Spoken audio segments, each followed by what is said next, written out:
அஸ்ஸலாமு அலைக்கும் friends, welcome to ரஹ்மிஸ் kitchen. வணக்கம். இன்றைக்கி நம்ம நாட்டுக்கோழி வறுத்தரைச்சது குழம்பு பண்ண போகிறோம். அது எப்படி பண்ணுறதுன்னு உங்களுக்கு காணிக்கிறேன். முதல்ல ஒரு கப் தேங்காய் எடுத்துருக்குறோம். தேங்காய் நல்லா முருவலாக வணக்கணும். இது நல்லா வணக்கணும். கொஞ்சம் வணங்கின வர இந்த டைமில் நம்ம என்ன பண்ணணும், ஒரு டீஸ்பூன் அவ்வளோ எண்ணெய் ஊற்றிக்கலாம். தேங்காய் எண்ணெய் இன்னும் கொஞ்சம் கூட ஊற்றிக்கலாம். എന്നിട്ട് திருப்பி நல்லா வறுக்கணும் தேங்காவை.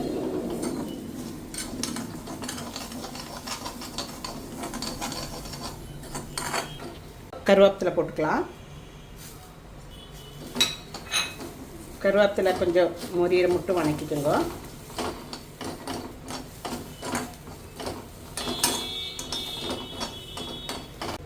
இப்படி கொஞ்சம் ப்ரௌன் ஆனோன்னே கொஞ்சம் மஞ்சத்தூள் போட்டுங்க. கொஞ்சம் பட்டை கிராம் பொடி, குருமிளகு பொடி, மிளகு பொடி, தனியா பொடி, இது இத்தனையும் போட்டு நல்லா வணக்கிக்கோங்க. சூட் பண்ணிக்கோங்க. நல்லா சூடாகணும்.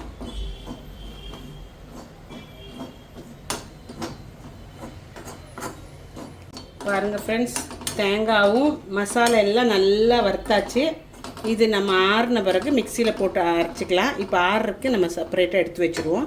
அதுக்குள்ளே வேறு மசாலா ரெடி பண்ணுவோம். ஊற்றிக்குங்க. நீங்கள் என்ன குக்கிங் ஆயில் யூஸ் பண்ணுறீங்களோ அது ஊற்றிக்குங்க. நம்ம கொஞ்சம் சின்ன வெங்காயம் தட்டி இருக்கிறோம், அது ஃபஸ்ட்டு போட்டுக்கணும்.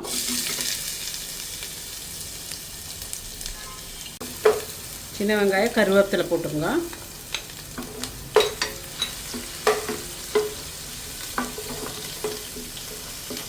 அப்புறம் நம்ம பெரிய வெங்காயம் 2 வெங்காயம் எடுத்துருக்குறோம். அது வந்துட்டு அறுத்து இந்த இது எதெல்லாம் எடுத்து வச்சுருக்குறோம் அதை போட்டுக்குங்க. அது நல்லா வணங்கட்டும். சின்ன வெங்காயத்தோட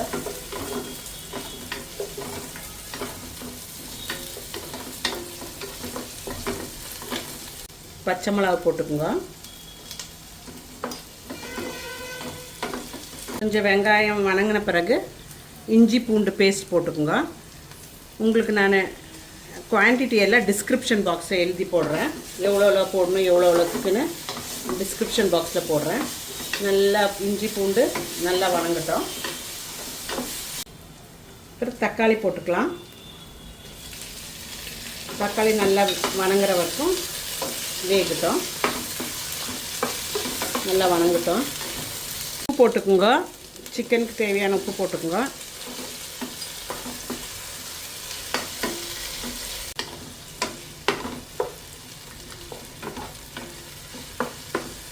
இப்போ நம்ம தேங்காய் கொத்தி வச்சுருக்குறோம். கொஞ்சம் தேங்காய், அப்புறம் காஞ்ச மிளகா அதுவும் போட்டுக்கலாம். இதில் தேங்காய் கொத்துனது வாயில் சிக்கன் கூட கிடைக்கும்போது ரொம்ப டேஸ்ட்டாக இருக்கும்.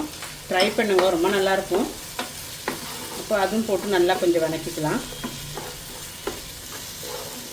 அப்புறம் இதில் சிக்கன் எடுத்து போட்டு இலக்கிக்கலாம். இந்த ஸ்டேஜில் நம்ம சிக்கன் போட்டுக்கலாம். நாட்டுக்கோழி போட்டுக்கலாம். போட்டு நல்லா கொஞ்சம் வணக்கி கொடுக்கலாம். இந்த எண்ணெயிலேயே கொஞ்சம் நேரம் வணங்கணும்.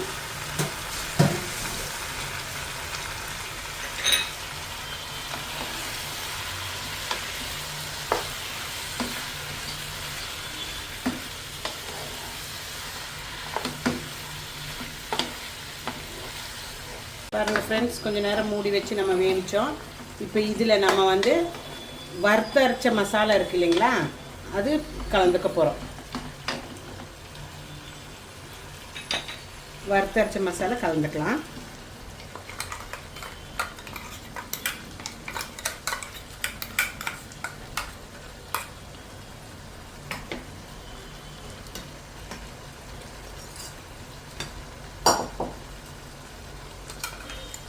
அதில் ஜாரில் கொஞ்சம் தண்ணி ஊற்றிக்குங்க.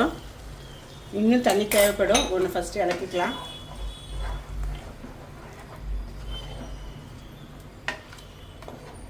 மசாலா ஊற்றும் போதே ஸ்மெல்லு தூக்குது.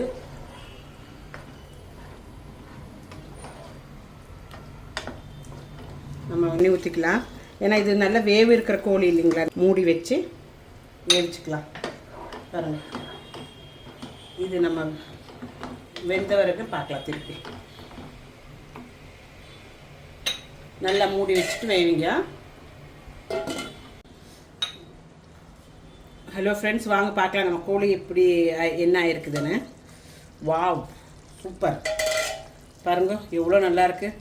வறுத்தரைச்ச நாட்டிக்கோழி சூப்பராக இருக்குல்ல. வறுத்தரைச்ச நாட்டிக்கோழி குழம்பு பாருங்கள், எண்ணெய் எல்லாம் தெளிஞ்சு வந்துருச்சு. அருமையாக இருக்குது. இது நீங்கள் சப்பாத்தி கூட, ரைஸ் கூட, எது கூட உங்களுக்கு இஷ்டம் இருக்கோ அது கூட எல்லாம் சாப்பிட்லாம். அருமையாக இருக்குது. பாருங்கள், எல்லாம் வெந்தாச்சு, நல்லா இருக்குது. வறுத்தரைச்ச குழம்பு ரெடி ஆகிடுச்சு. கொஞ்சம் கருவேப்பிலை மேலே தூக்கிட்டு ஆஃப் பண்ணிக்கோங்க. உங்களுக்கு சப்பாத்தி சோறு கூடலாம் சாப்பிட்லாம். நீங்கள் எம்மையாக இருக்குது. கொஞ்சம் உப்பு இருக்கான்னு பார்த்துடலாம். எல்லாமே இருக்குது. உப்பு காரம் எல்லாம் கரெக்டாக இருக்குது. நீங்களும் வீட்டில் ட்ரை பண்ணுங்க. உங்களுக்கு இஷ்டம் ஆகும், லைக் ஆகும். லைக், கமெண்ட், ஷேர் பண்ணுங்க ரஹ்மிஸ் கிச்சனை. மீண்டும் அடுத்த வீடியோவோட சந்திப்போம். Take care, bye, see you. நம்ம எம்மியான நாட்டுக்கோழி குழம்பு ரெடி. சப்பாத்தி கூட நம்ம சாப்பிட போகிறப்போ. ஆஹா, எவ்வளோ சூப்பராக இருக்குது பாருங்க. அருமையாக இருக்குது குழம்பு. நீங்களும் வீட்டில் ட்ரை பண்ணுங்க. வாங்க சாப்பிட்லாம், டேஸ்ட் பண்ணுவோம்.